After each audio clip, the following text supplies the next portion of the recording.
Champions trophy ముందు ఐసీసీలో అనూహ్య పరిణామం చోటు చేసుకుంది. ఐసీసీ ముఖ్య కార్యనిర్వహణ అధికారి జెఫ్ అలార్డిస్ రాజీనామా చేశారు. అయితే ఆయన ఎందుకు రాజీనామా చేశారో ఐసీసీ స్పష్టత ఇవ్వలేదు. అయితే ఛాంపియన్స్ ట్రోఫీ నిర్వహణ విషయంలో పాకిస్తాన్ సన్నద్ధత గురించి స్పష్టంగా వివరించలేకపోవడం ఆయన రాజీనామాకు దారి తీసిందని ఓ ఐసీసీ సభ్యుడు తెలిపాడు. దీంతో పాటే మరిన్ని కారణాలు కూడా ఉన్నాయని చెప్పుకొచ్చాడు. 57 ఏళ్ల అలార్డిస్ క్రికెట్ ఆస్ట్రేలియాకు చెందిన వ్యక్తి. అక్కడి నుంచి వచ్చిన ఆయన 2012లో జనరల్ మేనేజర్గా ఐసీసీలో జాయిన్ అయ్యారు. 2021 నవంబర్లో ఐసీసీ సీఈఓగా నియమితులయ్యాడు. సీఈఓగా అలార్డిస్ రాజీనామాపై ఐసీసీ చైర్మన్ షా స్పందించారు.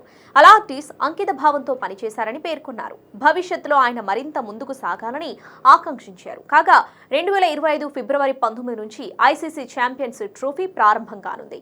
భద్రతా కారణాల నేపథ్యంలో భారత జట్టు పాకిస్తాన్కు వెళ్లకుండా దుబాయ్ వేదికగా తన మ్యాచ్లను ఆడనుంది. ఛాంపియన్స్ ట్రోఫీ ఆతిథ్య జట్టు అయిన పాకిస్తాన్లో కరాచీ, రావల్పిండిలో మిగిలిన మ్యాచ్లు జరగాల్సి ఉంది.